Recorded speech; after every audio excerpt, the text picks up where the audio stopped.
Hello everyone.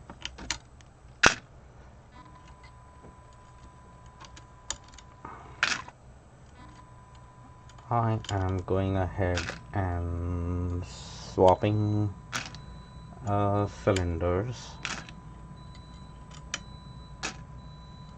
because what I have currently in here, if you had seen my last swapping, was earlier was a 72 stitch and I had to switch to a 64 stitch cylinder, but now I have to switch from 64 to a 72. So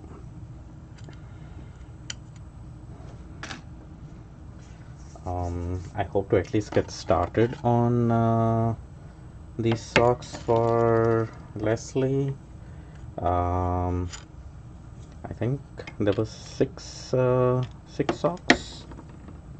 I think there were 6, and I got them almost 2 weeks back, and I thought I would be done by then. But for a week, I had this long-lasting headache, which just took over. Not fun.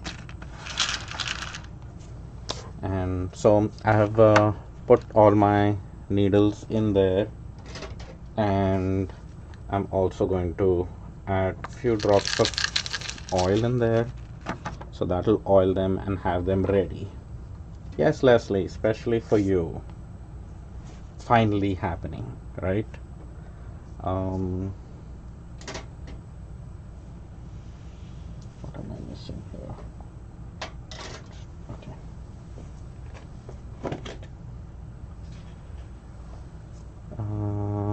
I've got that. I need.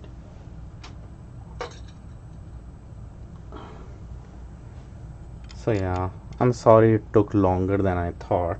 So what I actually have here is this, what you see here. This is for the rubber dial. I was doing some full socks 2 weeks back, and so I had to put the rubber on. But now for swapping the cylinder out, I need to remove this rubber stop. This is what actually controls how it moves. There we go.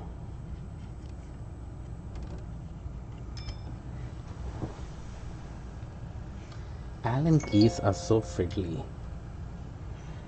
Yeah, my first, I had almost a headache which lasted me for a week or so, which happens occasionally, and it's mostly because of dehydration, and that's what it most likely was. But it just, I wasn't very productive, so that kind of messed up some things, my schedule. Things that I could postpone, and thank you for being flexible, I did push forward. Plus there was the aura wheel that I received for part of the artist in residence. I kind of had to get that set up a little bit and do some spinning on it for an article coming up.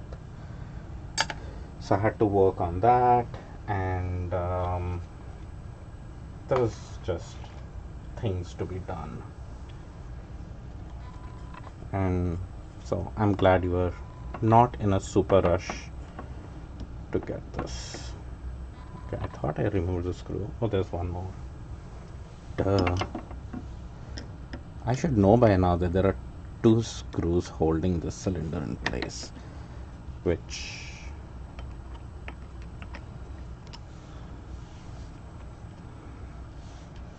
so cylinder, there are screws on the underside of this which actually hold this, and when I remove this I can show you. So that's where the screws attach it to the machine down. So this was the 64 stitch cylinder, and if you would have seen earlier, the process that works best for me is actually to clean the cylinder before putting it in, because then it'll be ready when it's the next cylinder. I don't like to keep them dirty because then they can just keep developing gunk in them. So let me switch the camera down below so you can see what's happening here. So first is just a quick there's a lot of fuzziness out here and lots of oil. That's what keeps them all nice and running smoothly. This one is actually a very new cylinder, so it's still all sparkly and shiny. There's a lot of fiber fuzz in the cylinder, so quick wipe down of that. And then what I like to do is just a little bit of oil, drizzle down there and kind of scrub that into the channels.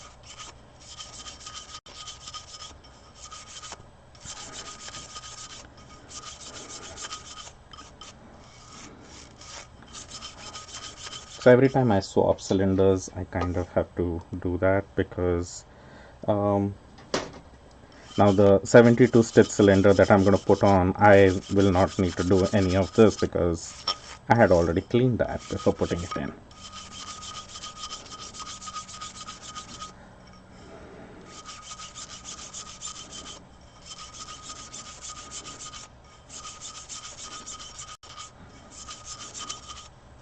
There we go.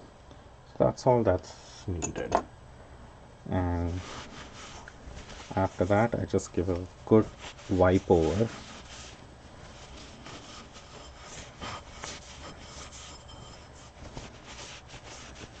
To make sure that it's all clean and shiny, which is all good. I'll put back the wire, which I should have put on a clean surface so it wouldn't catch more fiber fuzz, but it's okay. There we go. So that goes there. And this is the original 72 stitch cylinder which came with the machine, and if you see, it's really worn down, like it has nicked a lot of socks, but still going super strong. Still works great, but you know, this thing has aged, so there is a certain level of beauty to that. Okay, now before I attach that on, let's move back up here. So you can see there is quite a lot of fiber fuzz still around here everywhere, and I'm just, all these parts just come off, nothing is connected here, it just kind of locks in place. I'm just going to remove all the fiber fuzz there is, because there is quite a bit.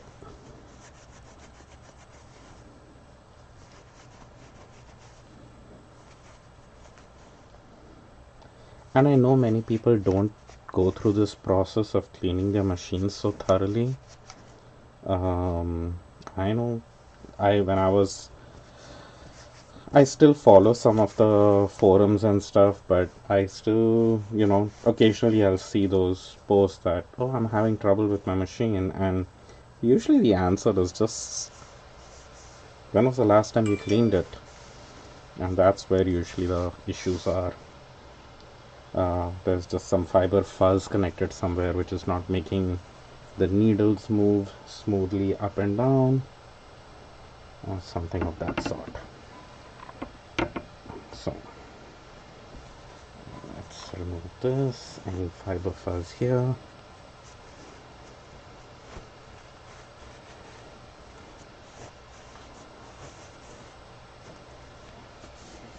And I know some people who have never cleaned their machines and have had no issues too.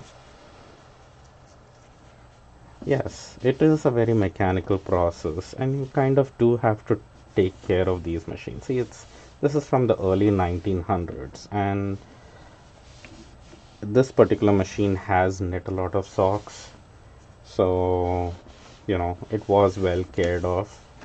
So ever since I got it too, I'm kind of like, I would like to take care of it as well. Let's So that's what I like to work on. Okay, now that we have done that, I need to oil this up a little with a smaller bottle.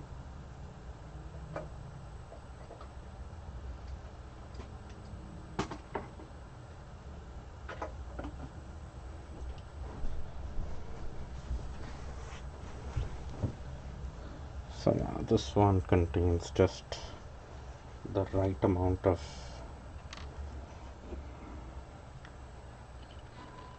now I don't know if you can see in that view, but there is like a very colorful piece of rug kept underneath my sock machine, and that essentially is to make sure that if in case any oil drips down, it does not ruin my carpet. So the sock peddlers had two still for sale for 2,500, another for 1,750. A baby something brand. I don't know if I've heard of any baby brand, but yeah, they usually go pretty expensive. They are not cheap machines. Even the brand new ones or the antiques too, they are pricey machines. Okay, so that was oiled. Next, what comes is a next cylinder on. Again, before putting that in, I'm just going to put some oil here. Means you want generous amount of oil.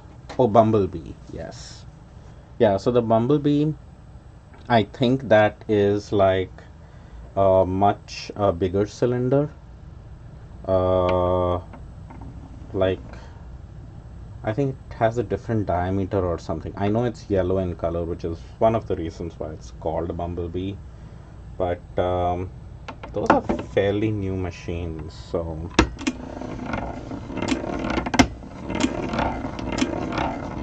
the Erlbacher is, yeah, the 2,500 one. So this is a Leger 400, which is the antique, and the Erlbacher is designed based on this machine. So the 64 cylinder that I just removed, that actually I ordered from Erlbacher, which fits into this machine as well. So, well, happy birthday, Celia. Everyone is wishing everyone, so it must be so. You can see now the machine is nice and smooth, all is good. Now what I have to do is just attach this cylinder onto there, but before that I will probably just oil a little bit out here.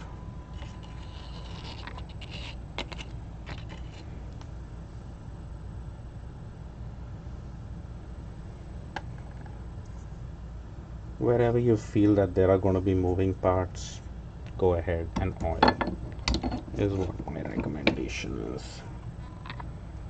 Okay, so and that will get attached there, and now I'm going to attach the screws from underneath.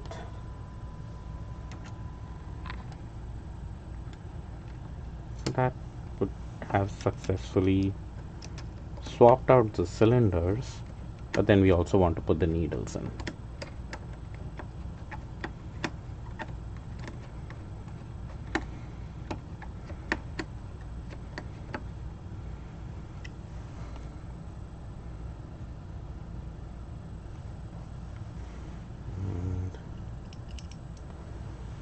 One of them is in.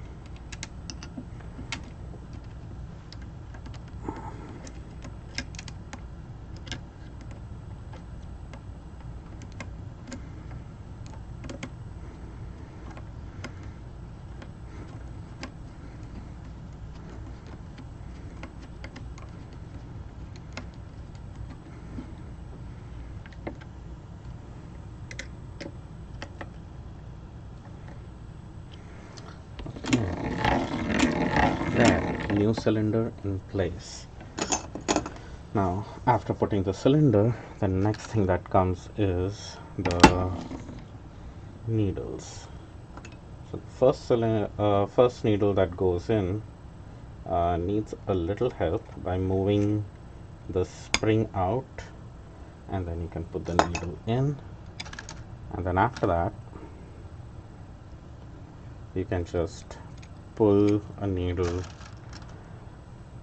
the adjacent needle out to release the spring and attach the next one in. So now I had oiled these needles, so they do have some oil on them. So before I knit the socks, in order not to have any oil on Leslie's socks, I'm going to first knit some with scrap yarn. That will also ensure that everything is installed properly, the knitting is taking place properly, stitches are falling off, nothing wonky is going on. So all of that gets taken care of in this first step. And it also rubs off any excess oil which is on the needle. That just gets taken care of by the scrap yarn.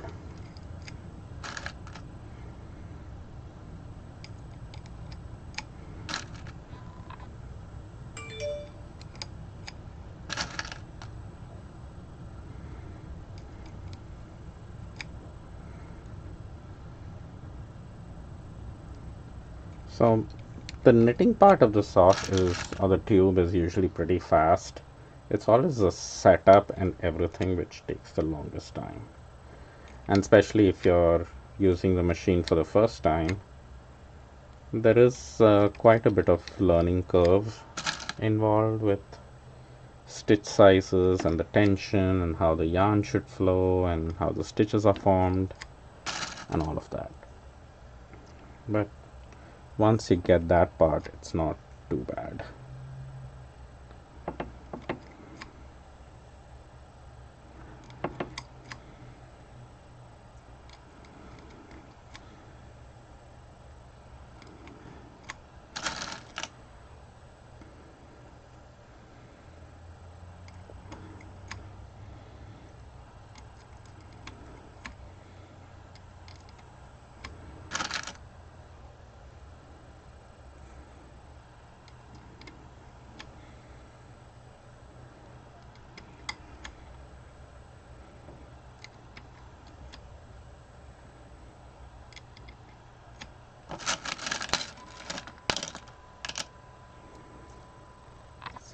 Almost close to being half done with the needles. Now it's the remaining half. And in order to make sure that the needles don't get damaged, I need to make sure that the latches are open. The latches would be open if there was yarn in them, but right now, since there is no yarn, when I move the carrier around, I don't want it to hit the latches. So see, that's not going down anymore. That's because I need to move this head over onto this side. There we go. Okay.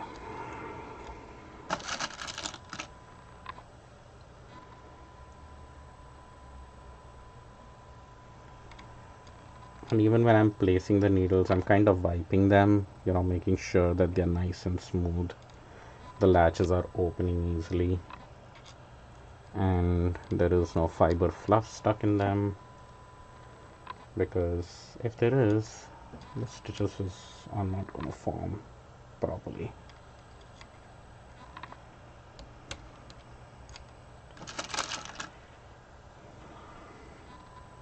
So anyone have any Thanksgiving plans? We have been asked not to travel much with COVID and stuff, but I did get a notification from Zoom that they have extended their 40-minute limit uh, for Thanksgiving, free of charge. So people can have long Zoom meetings with their families. I think it was Jimmy Kimmel or Stephen Colbert or someone who was making a joke that, oh, they shouldn't be saying that out loud because some people can stand their family only for 40 minutes on Zoom. So don't, because if they did make it endless, I think he said that it would go on till Christmas. And nobody wants a Zoom meeting that long.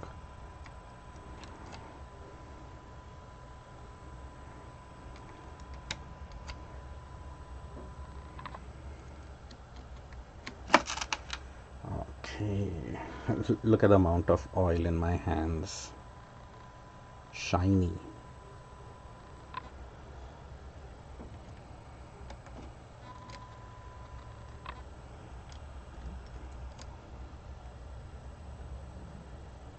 That's what keeps the machine running well, so I don't shy away.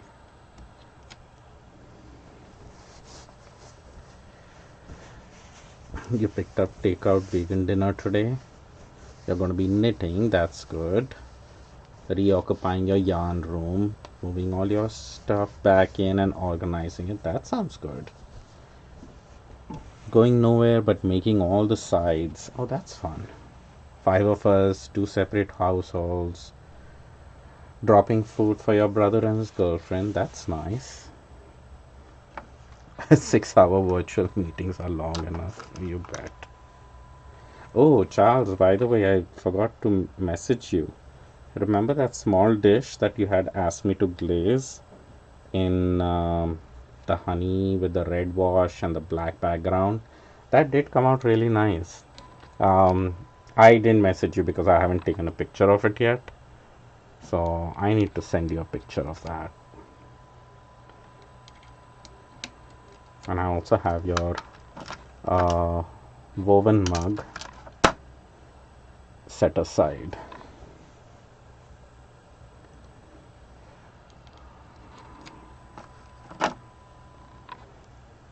But yeah, I'll send you the picture of the small dish if you like it. No pressure. But I think it came out nice. What is the machine mounted to? Is it a table or a shelf? It's actually a shelf. Means a table is suited, but this is the IKEA Algot shelf system, which is very adjustable. They have stopped carrying it as of this year after carrying it for like 20 plus years. But it's very adjustable, and my entire studio is on those Algot shelves. And actually, by end of this month, there's going to be an article in the Fibery Goodness Tiny Studio magazine about my fiber studio and my clay studio, and like a general tour of it, and basically talks mostly about the fiber studio as to all the tools that I have here and how I work with all of them. So look out for my Facebook post where I'm going to talk about it, and then you can follow that story. Okay, so all the needles are in. The next thing I need to do is attach scrap yarn. Yeah, I know you probably are wondering about your dish. It did come out 2 weeks back. I just haven't had the time to take pictures, and I had this crazy headache which lasted me forever. That just wasn't fun. So I wasn't very productive. I was doing the things that I just had to get done because of deadlines, and everything else which wasn't a deadline, I was just like, okay, that can wait, that can wait. So that's how the last 2 weeks went. But so what I'm putting now is what it's called a bonnet, a sock bonnet. And it's basically to start up your knitting. You can start off with scrap yarn straight away, but you'll end up making quite a mess in the beginning, and the bonnet really helps to get things started.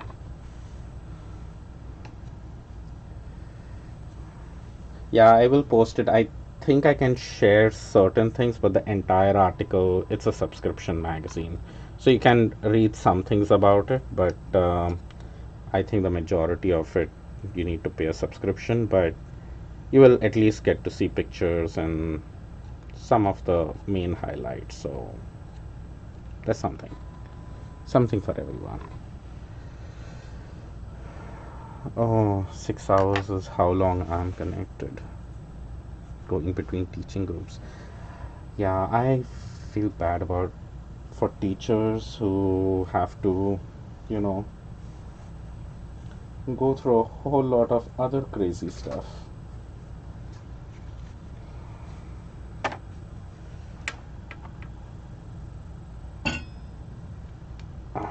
Okay, so this is the scrap yarn which I'm passing through.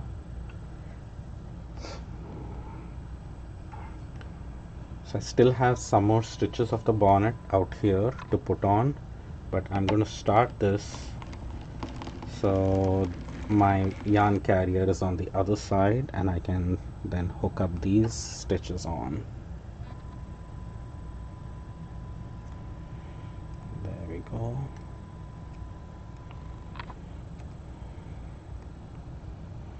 And I'm doing this scrap yarn like I said, so it catches up all the excess oil on the needles and doesn't mess up your precious yarn.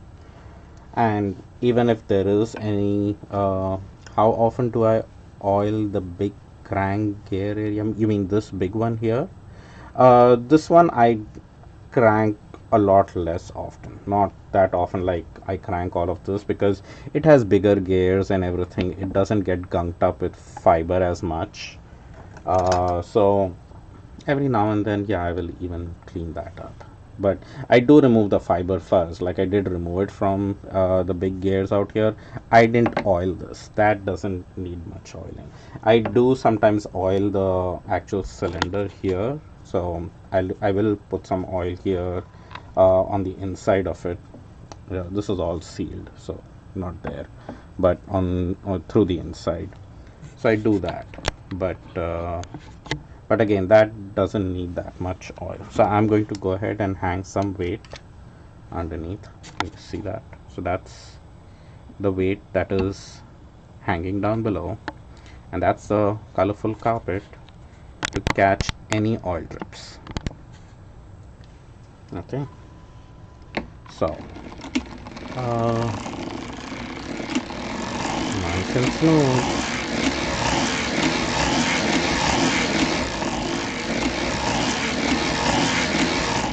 The stitch size is just too tight, so let's just increase the stitch size.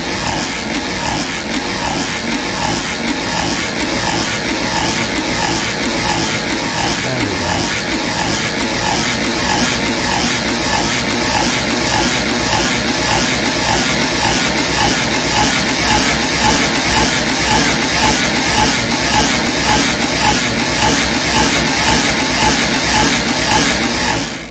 So that should take care of any excess oil or anything that was there.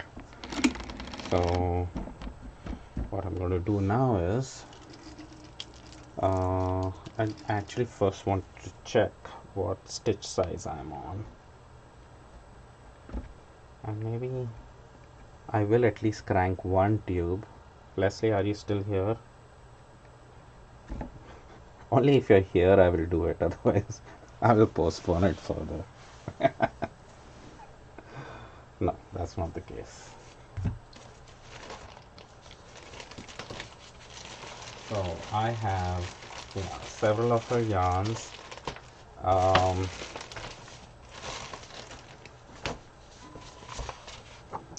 and I'm just checking to see. I think 4.5 is probably going to be the size for a stitch size. Yeah, 4.5 to 5, somewhere around there. So let's just grab one of these.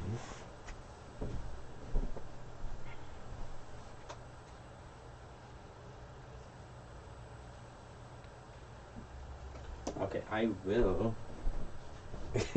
No, you're still there. Okay, fine. I'm going to do, but just to take revenge. Okay, so just to make it exciting, what I'm going to do is I'm going to knit the Madeline Tosh, which had so many knots in it, because this was one of the reasons why I was also postponing doing this, because I was like, oh, this is going to take me some time to do, and I can't just crank it and be done with it.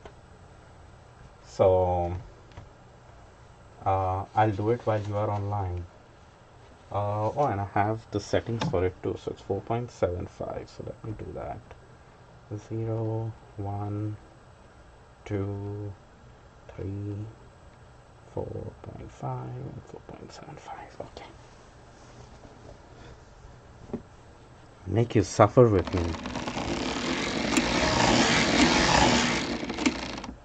I was honestly thinking that you should, contact them and let them know that, hey, this is what I experienced. How many knots did I tell you? 1, 2, 3, 4, 5. 5 knots in a skein. It's not you. How would you know that there are knots in your skein when you buy it? It's the yarn company. I don't like to badmouth any company as such, but 5 knots in a skein of sock yarn is a bit much. Not cool. So now if you see any disasters happening, yeah, it was old, but that again is not a reason why there should be so many knots. Yeah, limit of 3 knots for a pound of skein allowed, I understand. 1 allowed, fine. 5 skeins, 5 of them. Oh, I didn't know Jimmy Bean's Wool now owns Madeline Tosh. Well, yeah, then I guess you cannot go to them because this was probably long before that happened. So 1 row of ravel cord and throw that in there. Then I'm going to go ahead and let me actually, I don't need this guy here. This is a very small table on which I manage the whole setup, but you don't need much room on it. There aren't that many. I don't need my needles out here anymore, so that goes away. Okay, and this thing is set up here. All right, so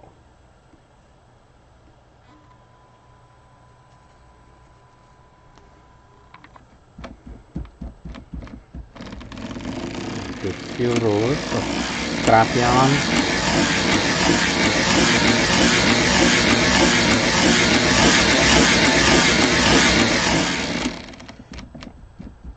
Yeah, we are still going to make it work.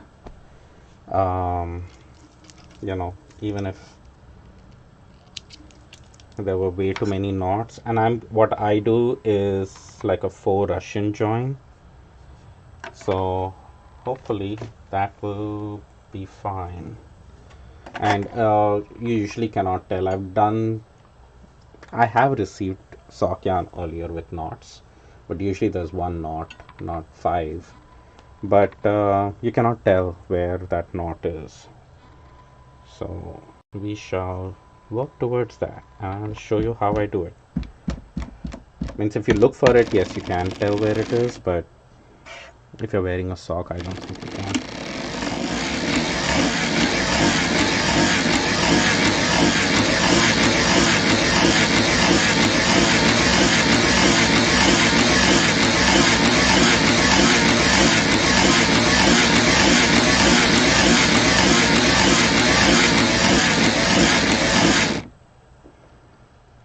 Okay, already jumped a few needles.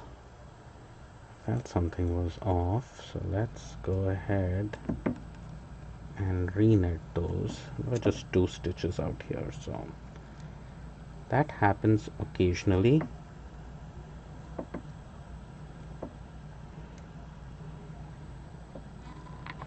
There you go.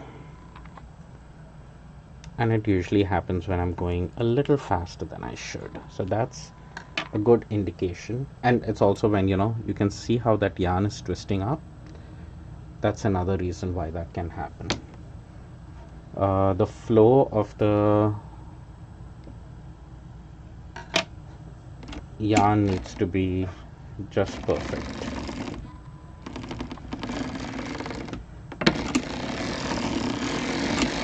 Every time there's a twist or kink in the yarn, that can be an issue.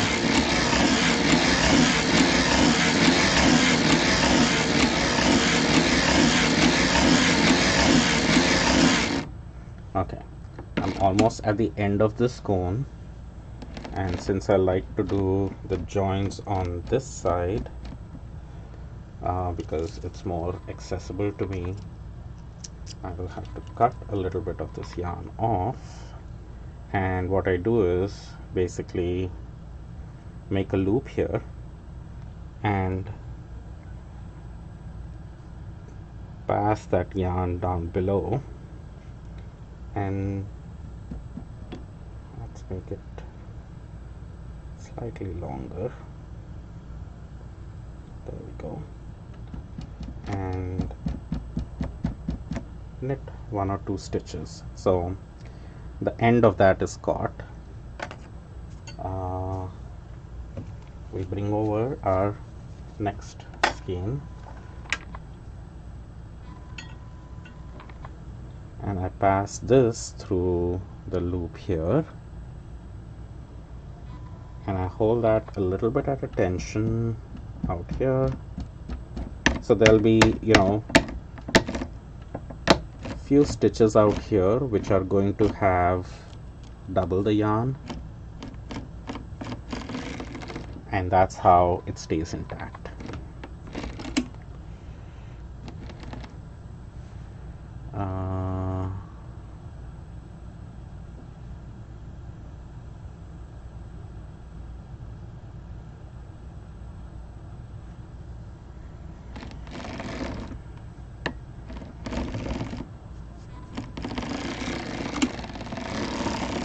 There we go.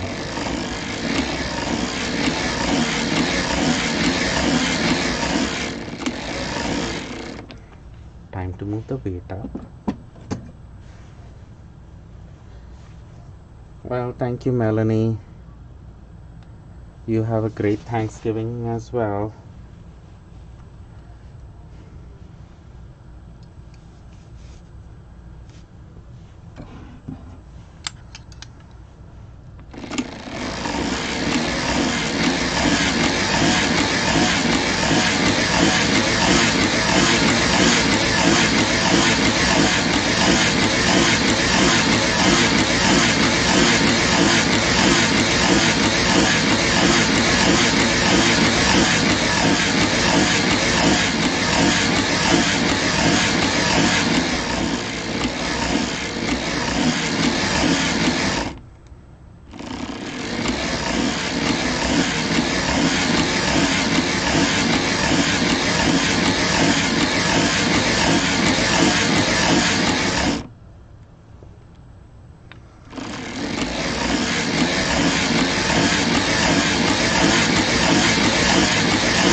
Hi, Felicia. Recovering from headache. Yes. Even though I'm recovering from headache, this is the one which I choose to, because I want to get it done with, so the rest of them I can just fly by. And that's the reason why I went live. I said, you know, if I'm cursing at it or whatever, let it happen live.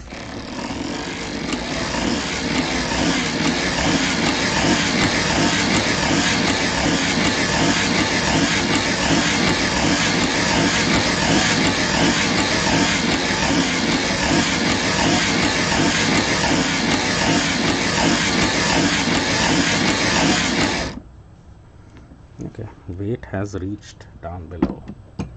Time to move it up. I can usually tell that when the stitches start rising up on the cylinder. The cool thing is this yarn, I don't know if you can see, you can kind of see it is striping, right? You're getting brown stripes and some pink and blue stripes between. So it's knitting up pretty well, and even though there are joints in this, you will not know that at the end. A documentary of knots. Yep. Okay, we are coming towards the end of this one as well. That was a close one. Okay. So I'm going to take that. Let's just cut up some of the excess. Make a loop. And make that get stitched in a little bit longer.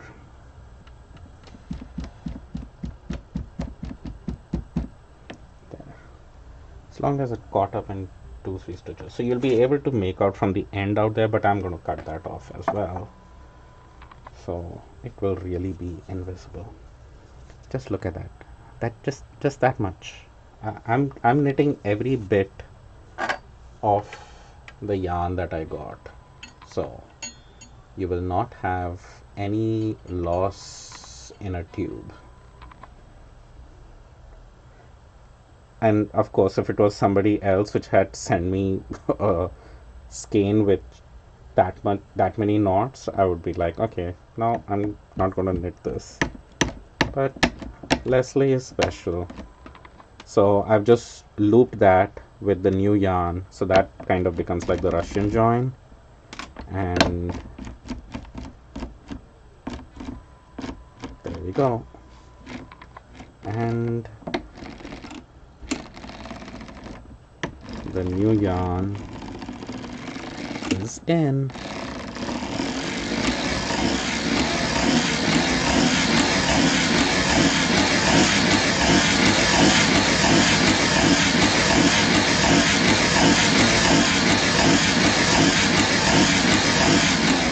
So you might be able to tell where the join is, where there is a skip in the stripe sequence, or it looks slightly off, but that would be the only thing.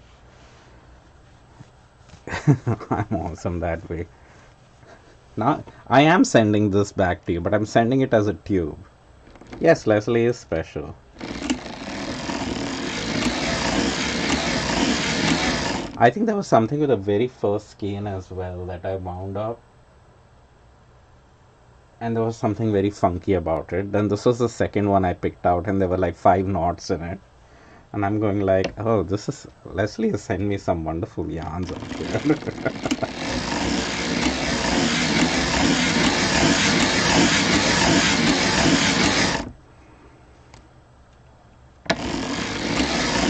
But you know what?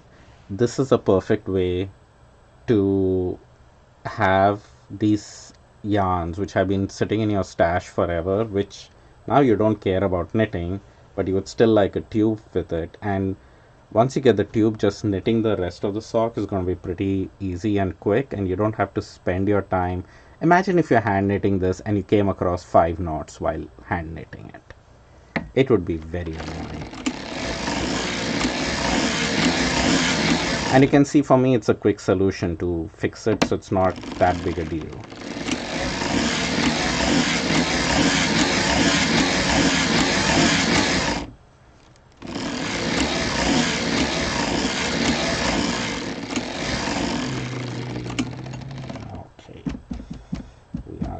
end of this one as well.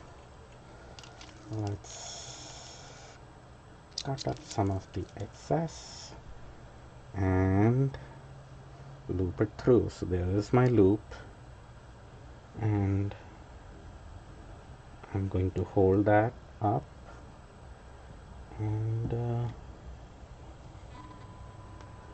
knit a few stitches so it is caught in place, and get my next itty bitty skein out.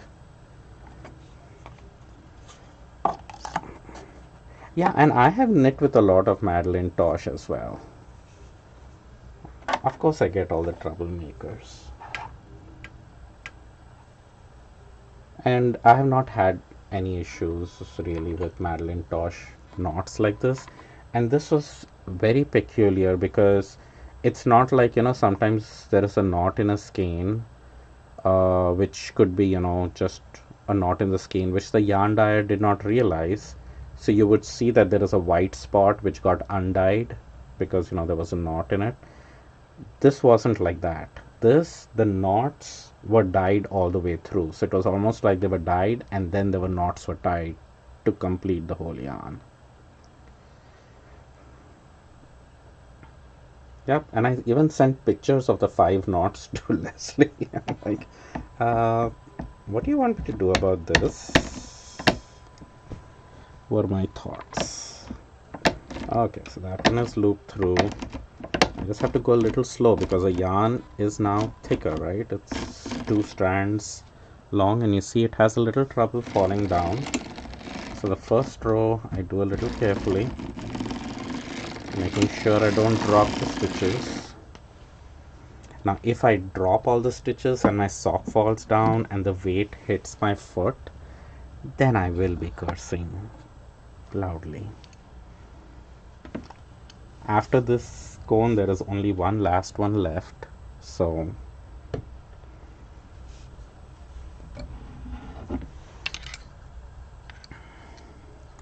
there was one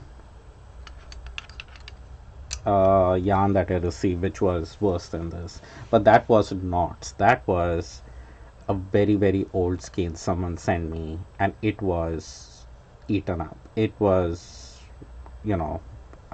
eaten up by moths because like there were no eggs or larvae or anything in it, but it like totally frayed in places. Like there was no yarn. I was like winding it and then it would just disappear.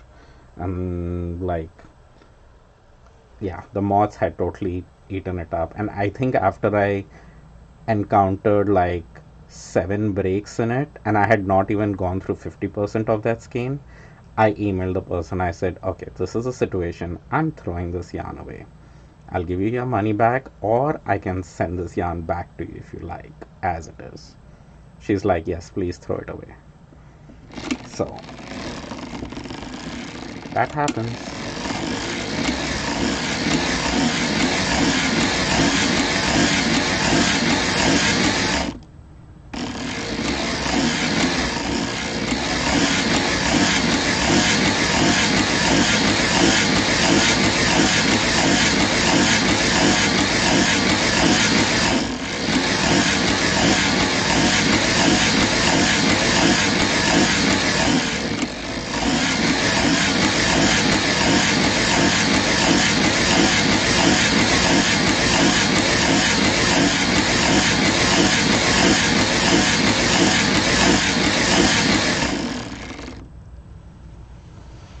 See you, Felicia. Nice to see you too. Oh, old yarn with a lot of fraying. Oh, I would be careful with that yarn. This was not even fraying. This was like the yarn, like the plies just like very sadly had just like, there was no yarn in between. Basically the moths had eaten it. And I was like, every time I wound it, it would just be like, oh, the yarn just ended. What happened? And there's no yarn there.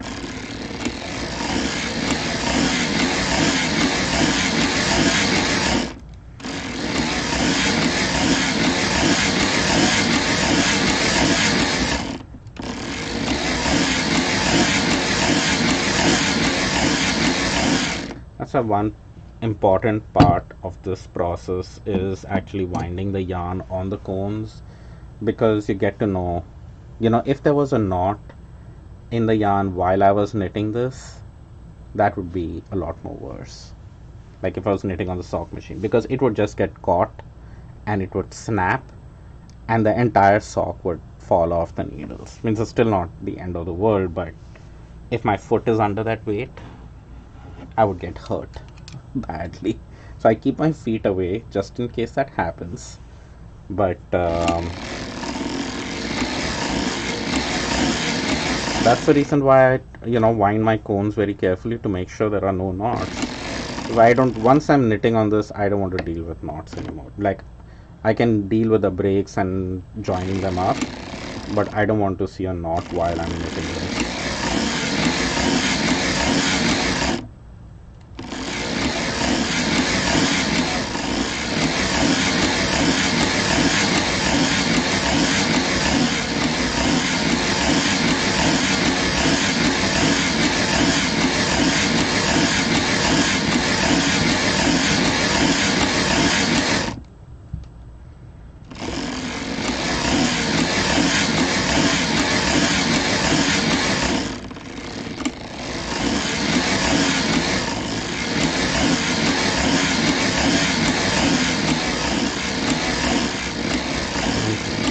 That should be it.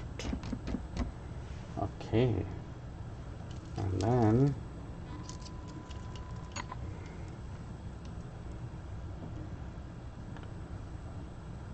go ahead and do that join again.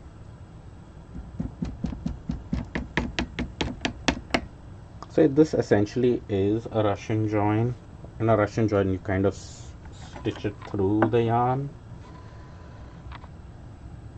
Steel toe boots, just in case. I might have to. But we are talking about, like, I think it's 5 pounds of weight underneath there.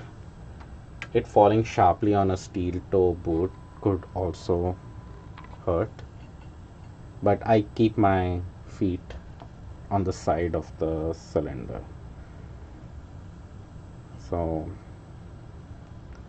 okay, that was the loop. Let's see if we can get it on camera properly. So, yeah, that's the loop. And I'm going to put through the new yarn there.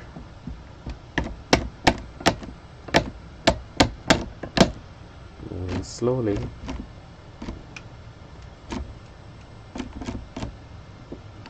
And there is actually a knot. Can you see that knot there? Like I undid that, but the knot still stayed there, so I don't need any knot there. There we go. Steel boot camping. Yeah. That would be something. Save my feet, right?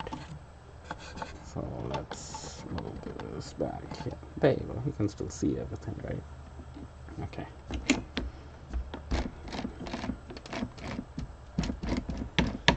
Okay, so this last row of now it should be smooth sailing till the end. So I think this was probably 1/3 of the skein, and the remaining 2/3 of the skein was in those million parts.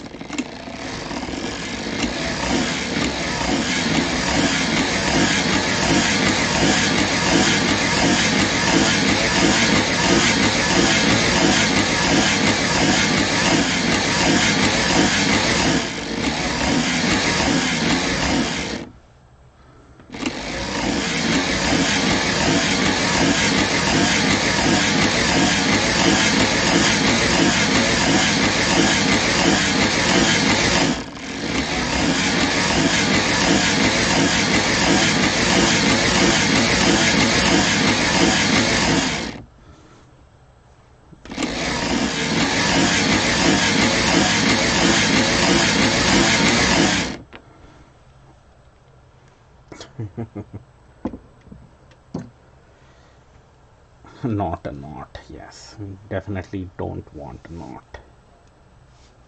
The colorway is really nice though. I do like the colors. And I do like Madeline Tosh as such.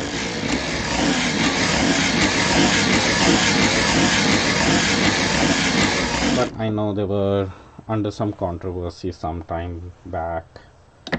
But I'm glad they were bought over by someone, Jimmy Beans, and hopefully they are handling things better there.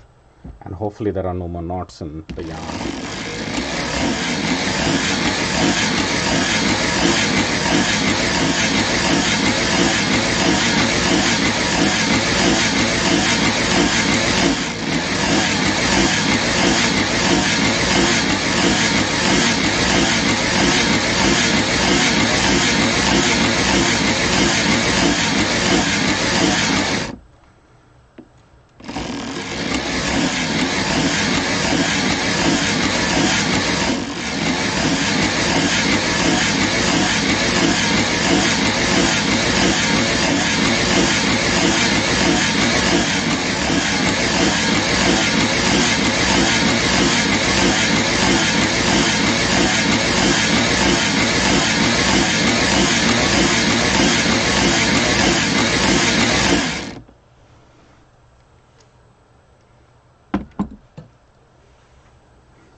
See how smoothly it's going? I will show you if I can find where the knots were in the yarn, in the tube that is.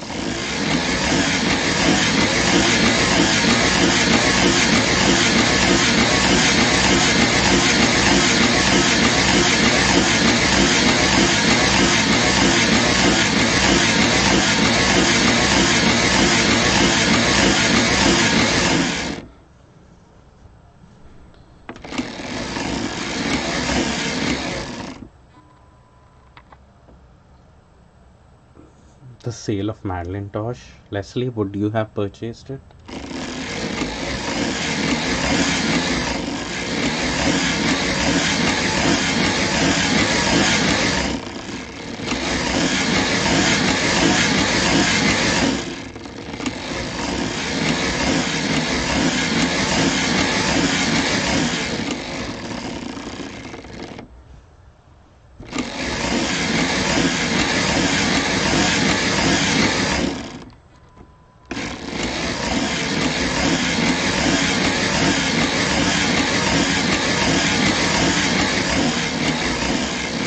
To the end.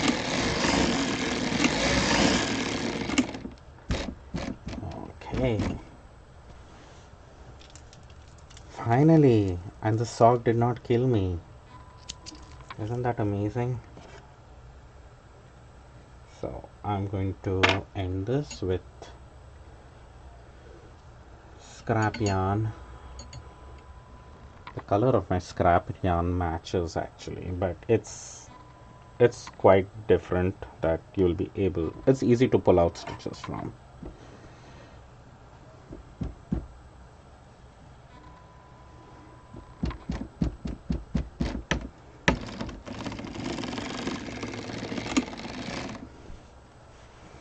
And let me just move my weight up again.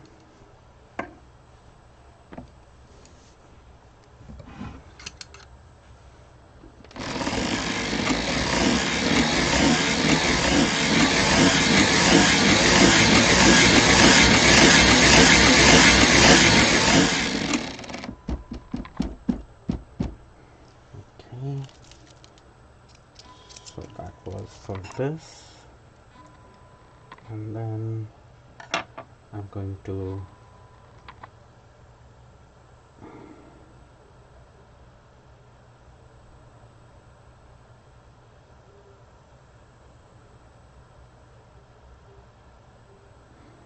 what is that? That ravel thing had a knot in it. So now this is the ravel cord separating this tube from the next.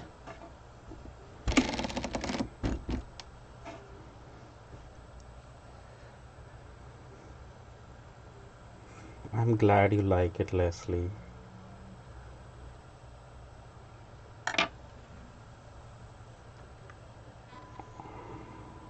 The rest of your yarns are all pretty good. Or the one I'm curious about, because that I think had soy fiber or something, which I've not knit on before. So we'll see how that goes.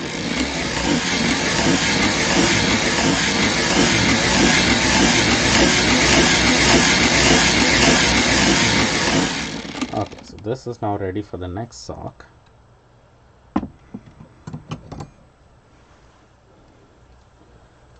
Let's see if I can find where those knots are placed.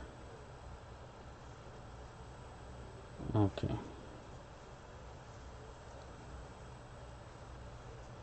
So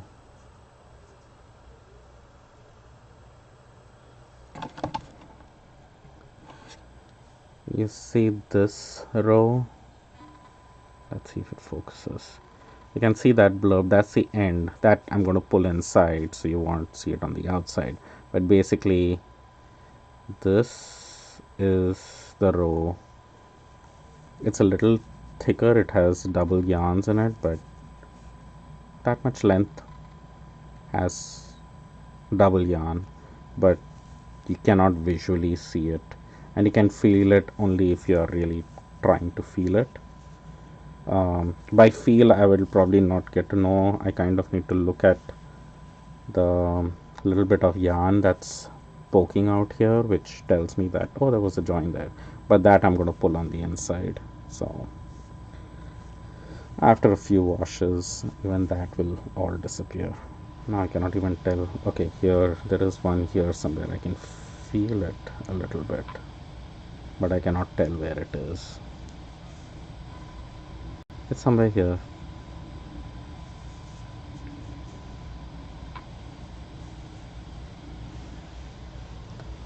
Oh, so the soy stuff. Let me see if I have that label of that.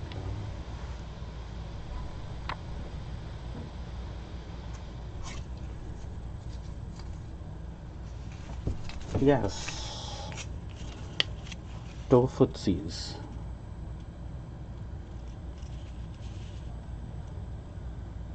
From the Southwest Trading Company. And the content of this, maybe this is the one I should do next, is 50% superwash wool, 25% soy silk fibers, 22.5% cotton, and 2.5% chitin. Don't even know what that is.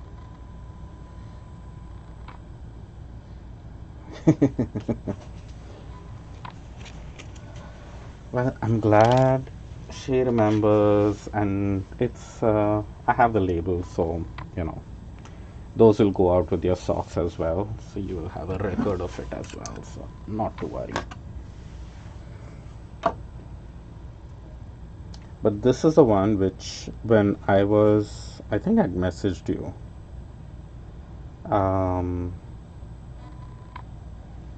like, look at one of the plies. There were places where one of the ply would, like, was not connected with the yarn, and then it would connect back again or something like that.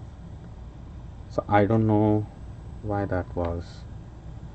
See, one of the plies just came off, and see, one of the ply has broken off here again.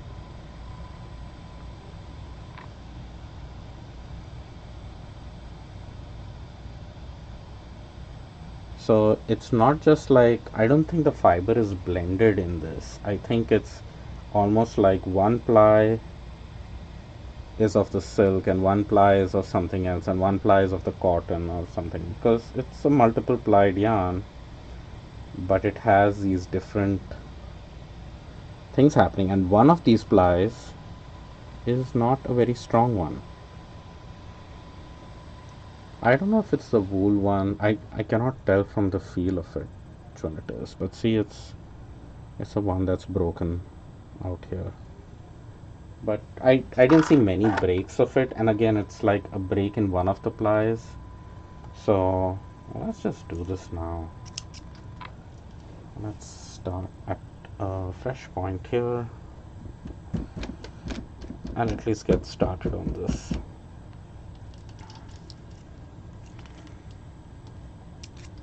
Another mother larva thing. Let's hope it's not that.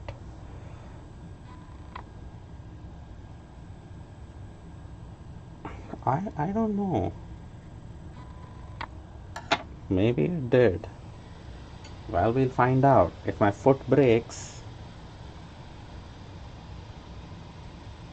we will find out. I wasn't concerned about this yarn because of that ply breaking. It's just that I've never knit with this blend before. So I don't know how it would knit on the machine. But I think it should be fine. I might need to adjust the tension or the stitch size.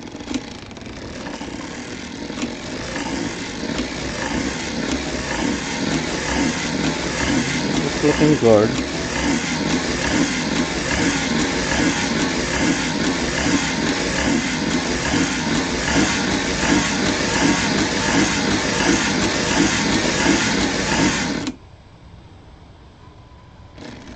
I don't know if I can tighten the stitch a little bit.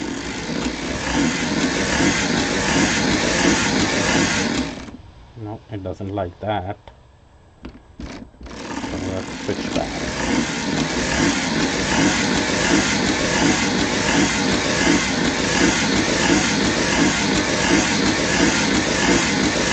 You're definitely going to... Oh, camera is not pointed to the right spot. Sorry about that. There we go. Let's move up and down so you can see what's happening. I don't know if you can see the color pooling. You're going to have color pooling on this thing. It could be that chitin content. Yeah, it could be that. It's very soft and very fit, but that's what it had, those breaking points in the beginning and a few points in the middle. And it is the colored part of the yarn.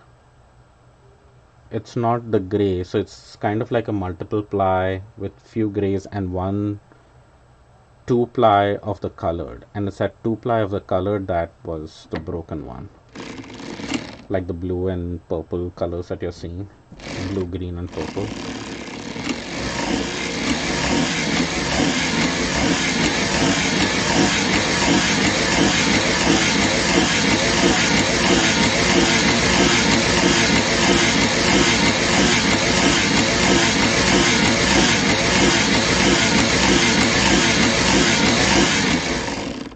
This has some very weird color pooling happening. Can you see that, Leslie?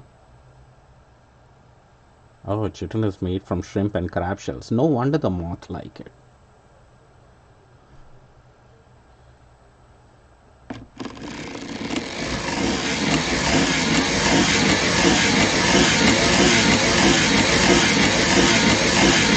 And it's almost like the colorway is landing up exactly above the previous row, so you're going to get these columns of color happening, but they're still so similar that I think it'll still look fun.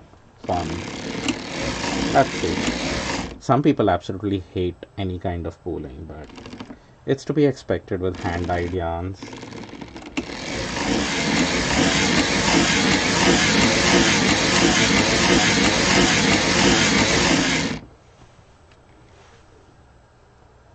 This one is you're almost going to have vertical stripes of color. Going to be interesting. It has a very different feel to it as well. Doesn't, of course, it won't feel like merino because it isn't merino.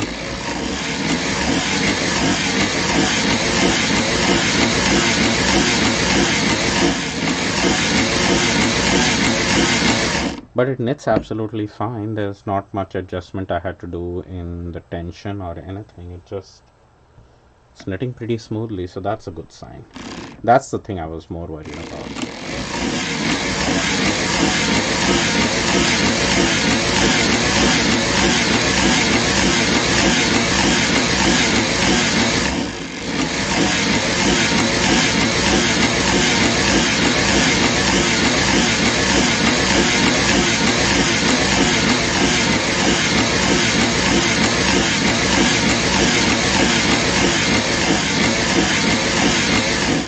how it is twisting now? You're getting all blue, blue, blue.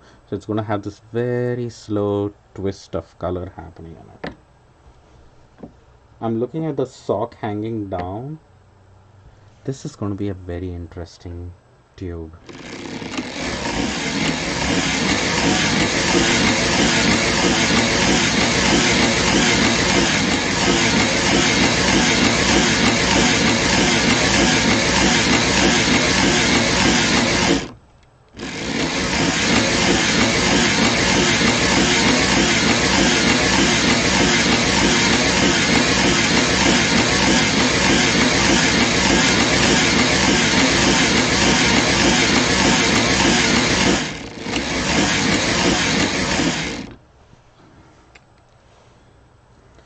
I changed it to, I kept it at 4.75. It was at 4.75 earlier, and I kept it at 4.75.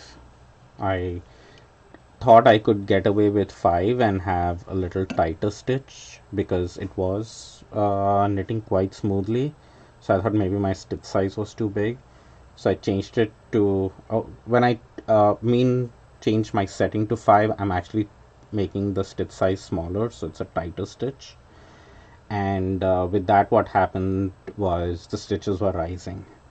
So essentially I had to go back to the original 4.75 that I used for the Madeline Tosh as well. So, and of course, if I keep changing the dial, the pooling pattern will keep changing as well, but also the stitch size will keep changing, which if you are very particular, then it's like the sock size is not consistent throughout then if I keep changing the stitch size. So once I set it up, I just leave it. I'll just try it in the beginning just to make sure if it's the right one, but then I just leave it, and if it's pooling, then it's pooling.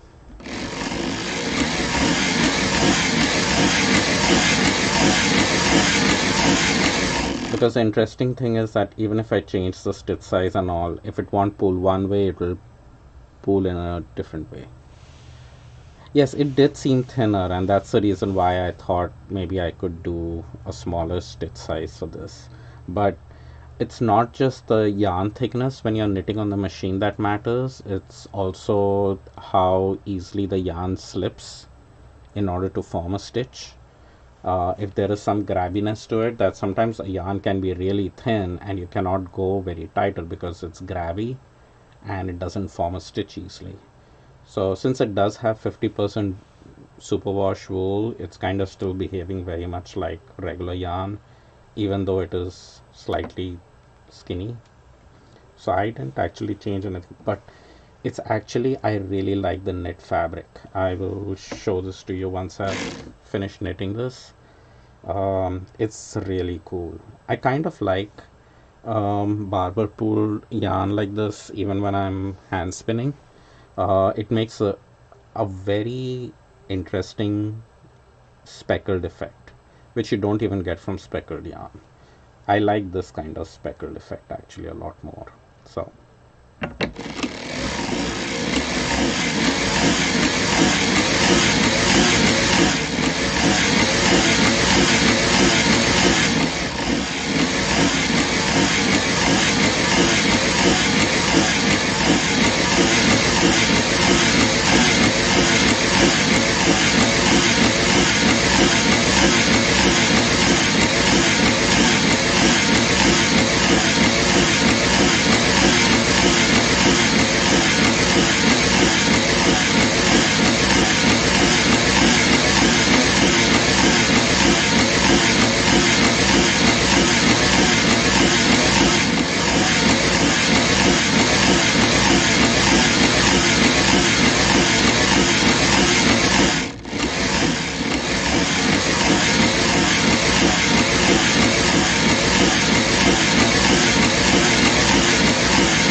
a bit, I didn't have much stretch, so I thought it would be perfect to have done.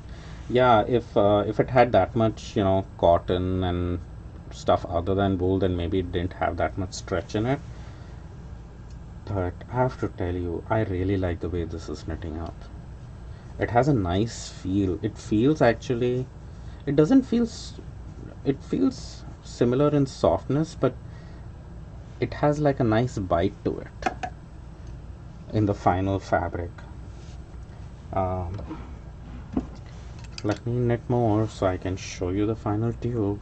It does have the streaks of color pool happening, but I think they look cool in these colors. I didn't think they would look that cool when I'm looking down here, but when I'm looking at the full sock, I think they're looking a lot better.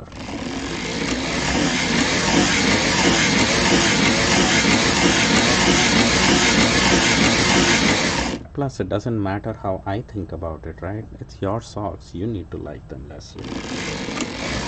Or you need to not like them.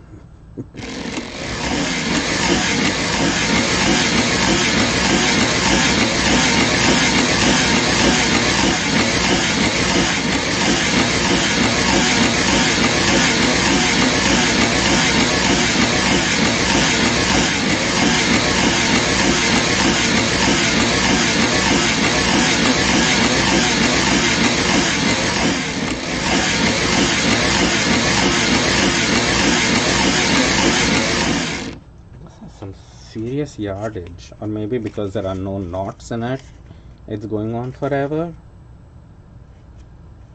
425 meters.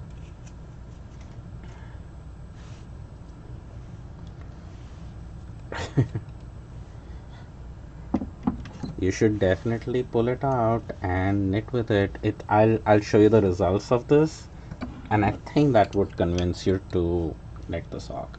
Like the inside, like the pearl side kind of looks like whatever, and probably it's not focusing too well, but hold on just a minute. There's only a little bit of this yarn left.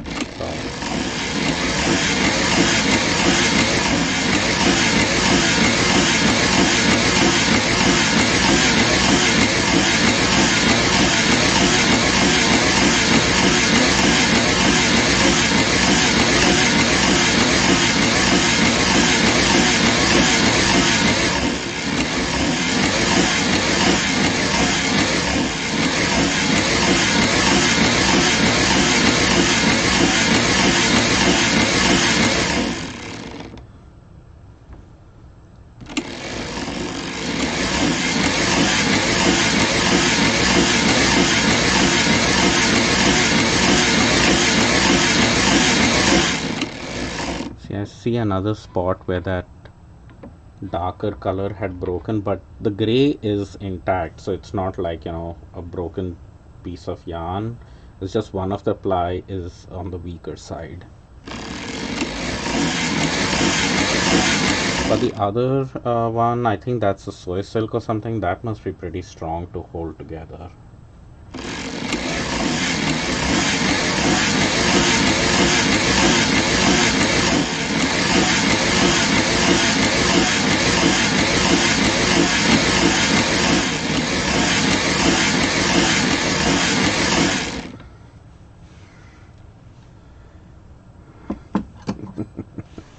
Larva, yes, larvae. I've kept your sock yarn separate from my stash.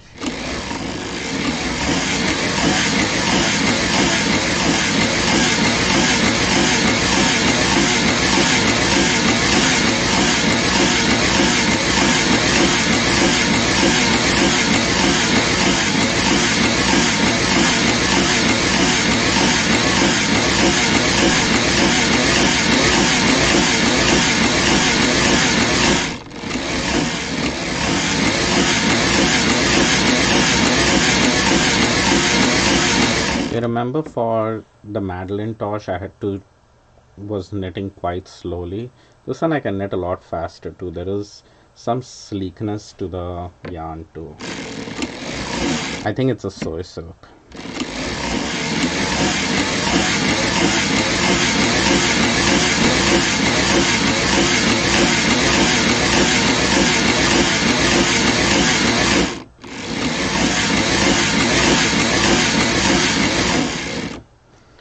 I'm looking at this yarn and I would like a sweater in this. This would make a really So it does, yeah, it doesn't stick much. Yeah, that's the reason why I can really, it's slipping nicely. It's making stitches easily. But that's why I thought maybe I can tighten the tension and make, smaller stitches. But that also didn't work. So this is good.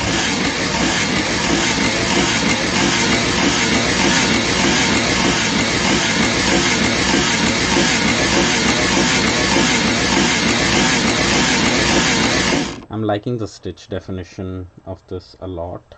So it's definitely making up for the Madeline Tosh for sure.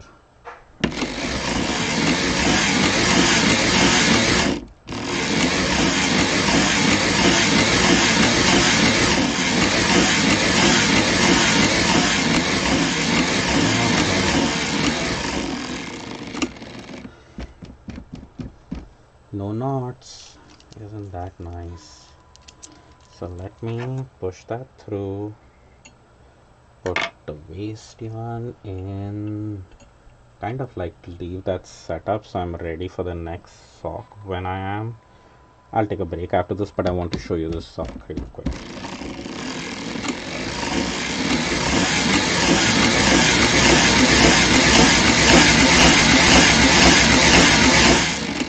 So this is a cotton yarn and it's much thinner, so you can see how easily that stitches up.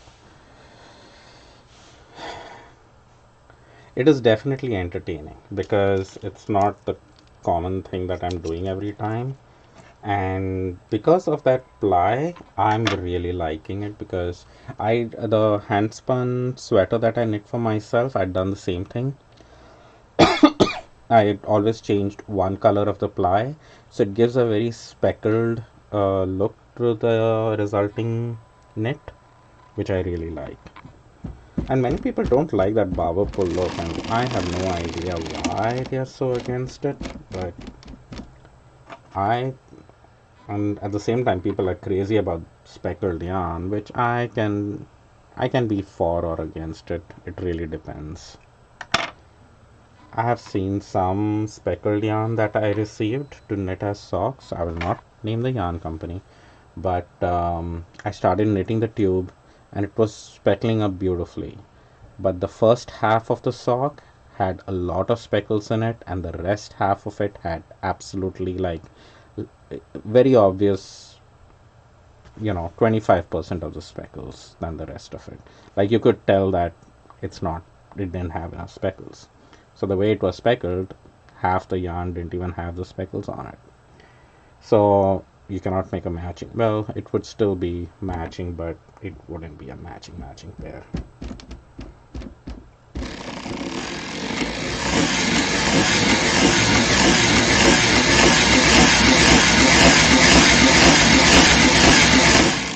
And that I think is expected because of the way speckled yarn is dyed. There is that very random nature to it, so it can happen that half your yarn doesn't get any speckles. So okay, are you ready for the moment of truth? Okay, look at this. Let me see if it focuses nicely. Focus. Like, look at the stitch definition on that. Isn't that the most beautifully speckled knit? Now, when I take it back, you can kind of see where the greens. Let me see if I turn off this light, if it is better. I wanted to focus on the stitches because the stitches are just beautiful. Let's see. Yeah. Can you see that stitches? It's really neat. See, it's a very natural speckled look. Because of the way the yarn is dyed, it's doing that pooling streak, which I told you you'll have like columns of color. So it's doing that, and see, sometimes it goes that way at a diagonal, then it changes a little bit, then it starts going at a less steeper diagonal. Actually, it is going at the same angled. So if you look from far away, you know,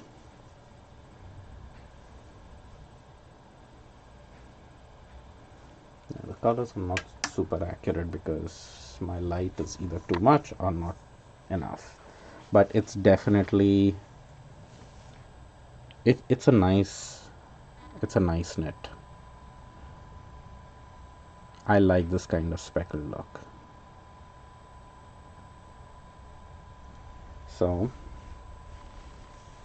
2 down, 4 to go, and I will be taking a break because I'm hungry. Yes, it has white stripes and they are angled. Some people like them. You can actually even match them up in a sock. So since this whole tube is knit, right, you have it already knit up. So you can kind of make the stripes on your 2 feet go at diagonals coming out, and do that kind of diagonal effect. So when you have both your feet together, it makes like a diamond shape. So there is a lot of cool stuff you can do with even if you get barber pooling of this kind.